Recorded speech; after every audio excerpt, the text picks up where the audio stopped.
Yesterday's prophecies, today's headlines. This is the Hal Lindsey Report. And now, Hal Lindsey. Good evening, and welcome to this edition of the Hal Lindsey Report.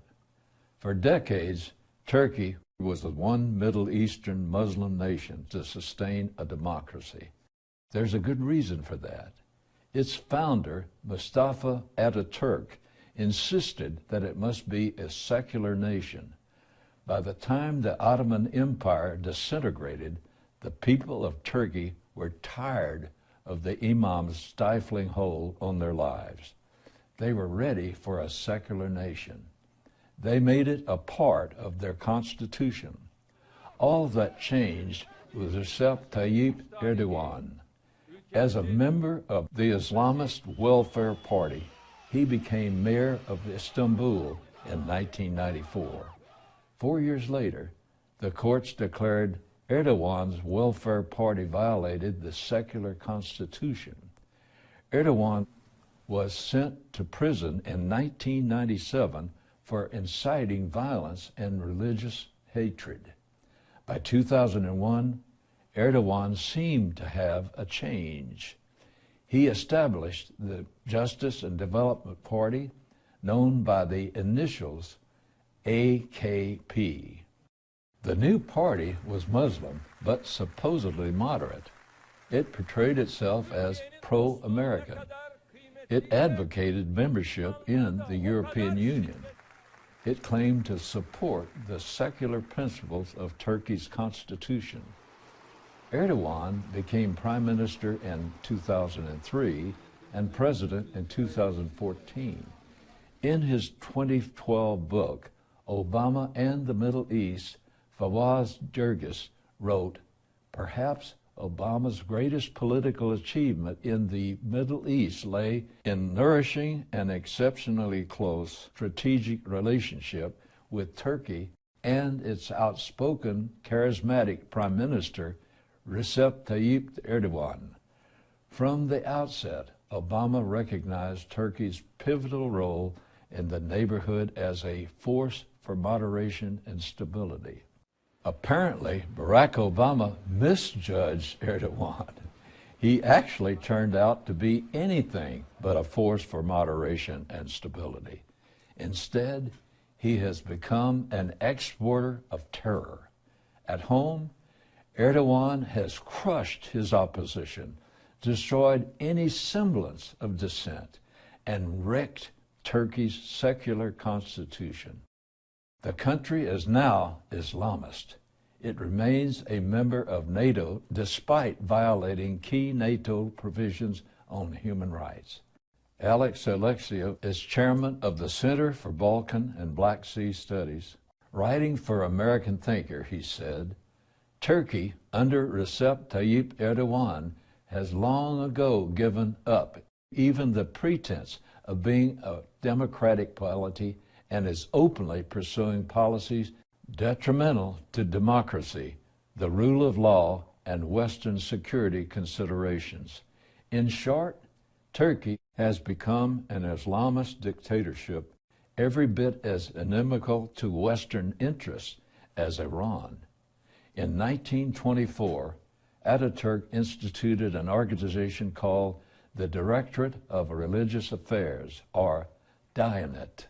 He used the directorates to train imams specifically to prevent the radicalization of Turkish Islam.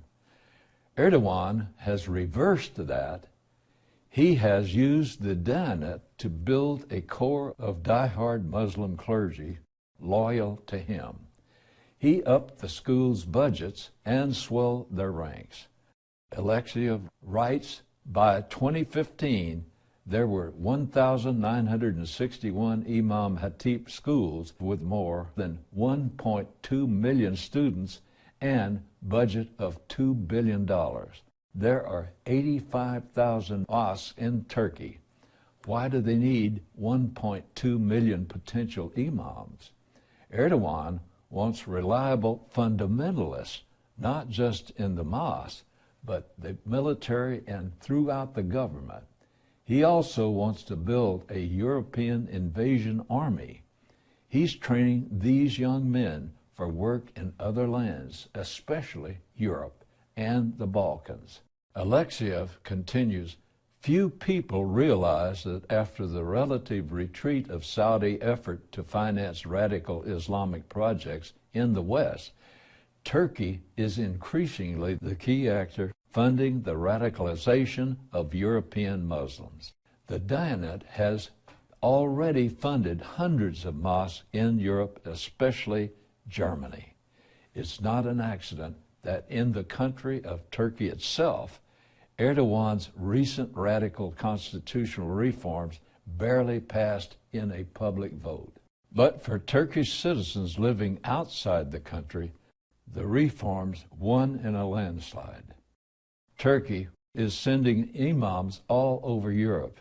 According to Alexiev, these imams do not speak the local language and barely know the societies in which they find themselves, nor are they encouraged to get to know them. The one mantra that Turkish officials repeat ad nauseum is that assimilation is wrong, or, as Erdogan put it himself, a crime against humanity. And it may be working. Several recent studies have shown that third-generation Turks in Germany are no better integrated than those of the first. The Diyanet also works closely with Turkish espionage agencies throughout Europe. Their mosques and imams facilitate a fifth column in Europe that, in the end, may make ISIS seem like small potatoes. Nepal is a Hindu nation in Asia.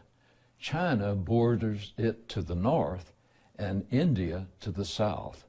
Last week, Nepal made a choice that should shake the confidence of every Hindu on earth.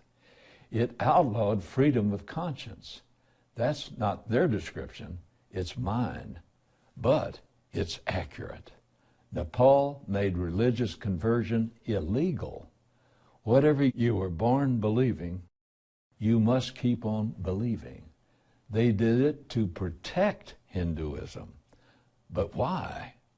If Hinduism is so great, why would they have to treat it like an endangered species? Why are they so afraid? Suppose you are one of the estimated 375,000 Christians in Nepal. A Hindu asked why you became a Christian. If you tell the Hindu why you follow Christ, you can spend the next 5 years in prison. If a Nepali Christian speaks a kind word to a Hindu, it would mean trouble. The new law says you're not supposed to use any means of attraction to your faith. That could be a smile, a kind word, or a helping hand. The law is aimed squarely at evangelical Christians. But unreasoning fear of the gospel is not limited to Nepal. Sheffield University in England recently expelled Felix Ngoli. His crime, he wrote on his personal Facebook page, same-sex marriage is a sin whether we like it or not. It is God's words, and man's sentiment would not change his word. The university said Felix is fully entitled to his religious beliefs. But by putting his beliefs on his Facebook page, he may have caused offense to some individuals. A British court agreed. Felix told the BBC it sends a chilling message that if you are a Christian and you hold traditional Christian views, you should be careful not to express them. Senator and former presidential candidate Bernie Sanders is so fearful of the Christian faith that he wants to disqualify Christians from government service. Last summer, I reported on Sanders' questioning of Russell Vought. Vought was President Trump's nominee for Deputy Director of the Office of Management and Budget. Vought once wrote a memo that Saunders didn't like. Vaught's alma mater, Wheaton College, is an older, historically Christian university. It fired a professor who donned a hijab and proclaimed that Christian and Muslim worship the same God. Vaught's memo said, "Muslims do not know God because they have rejected Jesus Christ, his Son, and they stand condemned." These words outraged Bernie Sanders. He said, "You think that your statement that they do not know God because they rejected Jesus Christ, his Son, and they stand condemned, do you think that's respectful of other religions?" Saunders didn't seem to grasp that he was turning no religion into a state religion, and his state religion is disrespectful to all other religions. He is guilty of the behavior he attributes to Mr. Vaught. James Zogby is the founder and president of the Arab American Institute. He defended Saunders. Zogby wrote, "It is Vaught and not Saunders who has used a religious test to support the firing of a tenured professor." It's rather disturbing. James Zogby is a highly influential American, yet he does not understand the difference between a doctrinal standard at a Christian university and a religious litmus test for government service. A private Christian college needs Christian professors who hold specific beliefs. An Islamic school prefers teachers who hold specific beliefs, too. The Constitution doesn't condemn that. It would be absurd to. Rather, the Constitution condemns using a person's religious faith to disqualify that person for a high office. That's precisely what Saunders did, and that's what Zogby advocated. Some would call that hypocrisy. Why does Jesus scare people so much? I'll tell you why. The message of Jesus contains and conveys the very power of God. Romans chapter 1, verse 16 says, "For I am not ashamed of the gospel, for it is the power of God for salvation to everyone who believes." Jesus said, "And I, if I be lifted up from the earth, will draw all men to myself." He was saying this to indicate the kind of death by which he was to die. He was telling them that he would be lifted up on a cross in death. He said when that happened, he would draw all men to himself. But it's actually stronger than that. The Greek word translated here as draw is helkuo. It means to drag. In other words, he powerfully draws people to himself. He drags them. He doesn't remove their choice in the matter, but he pulls them to himself with strength. That's how people come to Christ. They are drawn by his power and love. That means that when we speak about Jesus, he is our great ally, powerfully pulling their hearts to himself. The gospel is the power of God for salvation. To speak the gospel, to tell people about Jesus, activates that power, the power of God himself, the power that created the cosmos. That's why they're afraid, but they need not be. Even though he draws them with great power, he refuses to violate their ability to choose. He draws them vigorously, but he doesn't break down the door and overwhelm them. He stands at the door and knocks. John 1:12 says, "But as many as received him, to them he gave the right to become children of God, even to those who believe in his name." Even with the infinite power at his disposal, he will not violate your will. Last week, President Trump declared a national public health emergency. Families, communities, and citizens across our country are currently dealing with the worst drug crisis in American history, and even, if you really think about it, world history. Drug overdoses are now the leading cause of unintentional death in the United States by far. More people are dying from drug overdoses today than from gun homicides and motor vehicles combined. He said, last year we lost at least 64,000 Americans to overdoses. That's 175 lost American lives per day. That's 7 lost lives per hour in our country. Those statistics are staggering, but they only represent the deaths. Millions more are living out the horror of addictions every day, and many of them are senior citizens. The finger of blame points in many directions. 41 states are now investigating pharmaceutical companies for their role in the crisis. According to NPR, millions of opioid users became addicted to opioids or heroin after being prescribed the medication by doctors.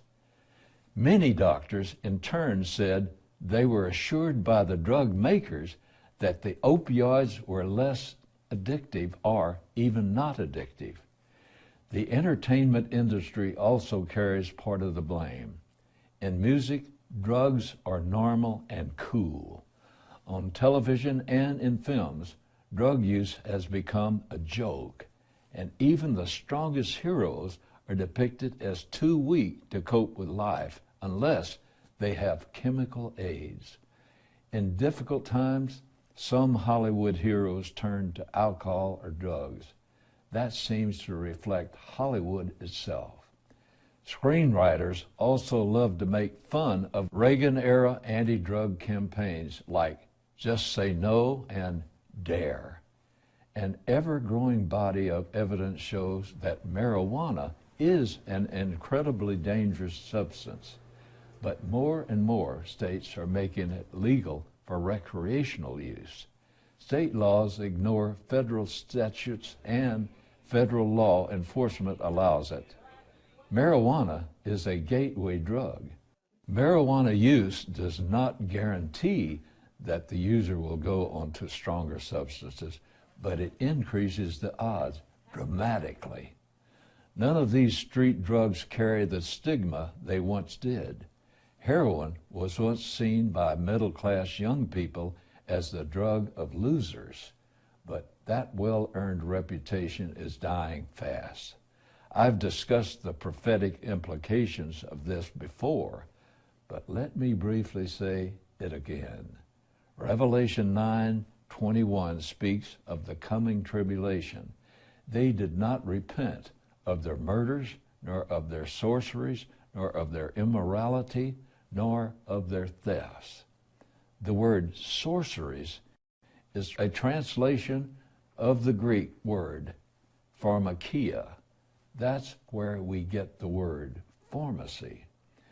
The tribulation period is still future, but when we see things predicted for that period begin to happen, we know we're getting close. One of these is a dramatic increase in drug use. Pharmakia refers to both the occult and drug abuse. We see the same word in Galatians chapter 5. Verses 19 through 21 gives a list of the deeds of the flesh. One of those deeds is sorcery. The Greek word is again pharmakia.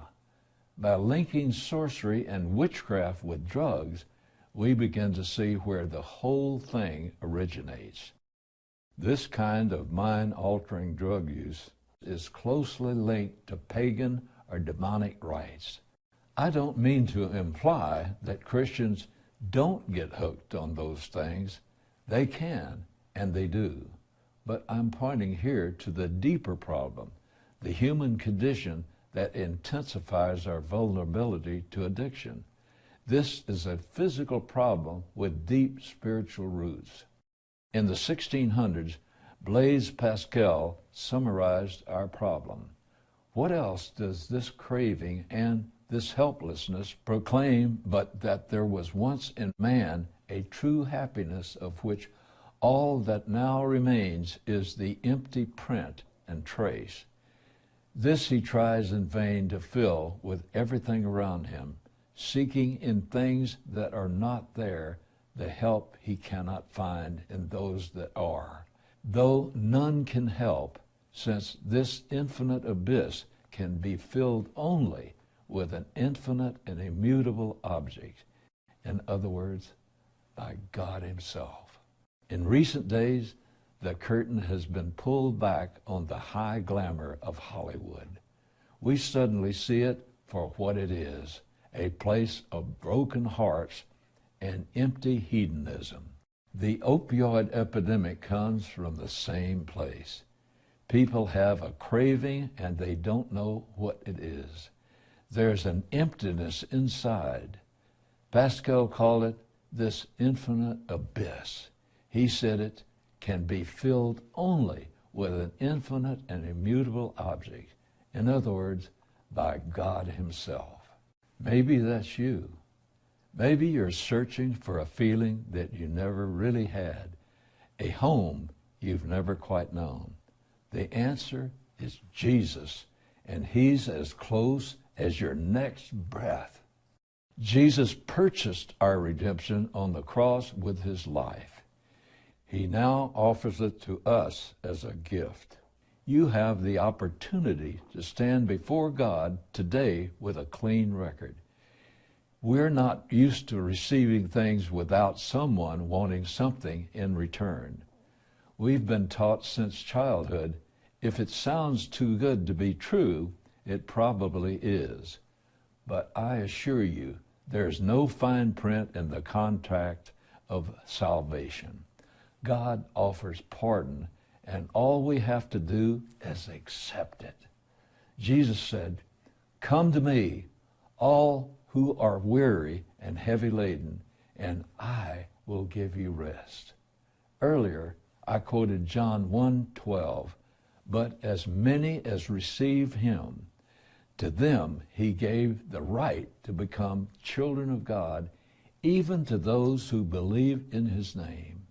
Here again, we're asked only to believe in what Jesus did for us at the cross.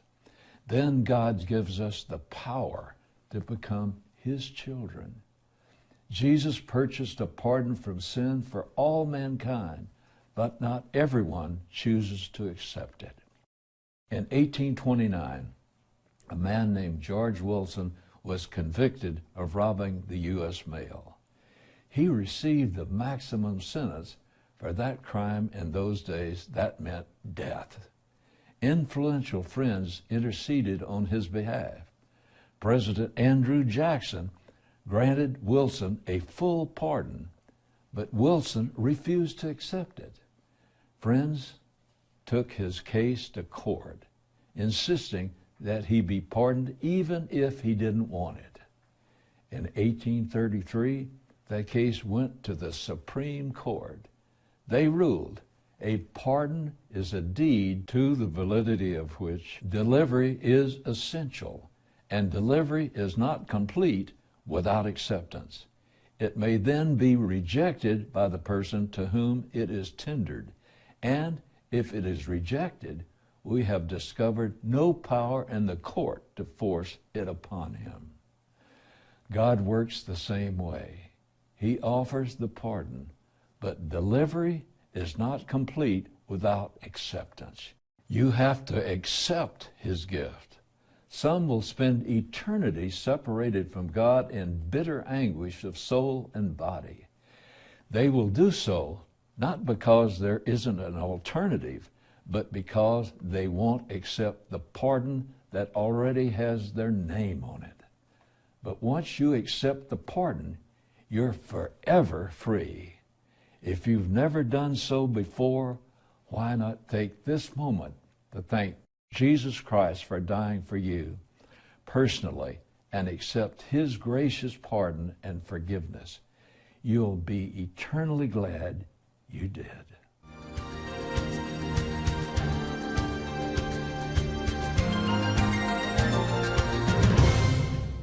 Well, that's it for tonight, folks. God willing, I'll see you next week. You've been watching the Hal Lindsey Report. To support this program, send your tax-deductible gift to Hal Lindsey Media Ministries, P.O. Box 470-470, Tulsa, Oklahoma 74147. You can also support this ministry online. Visit hallindsey.com or call 1-888-RAPTURE.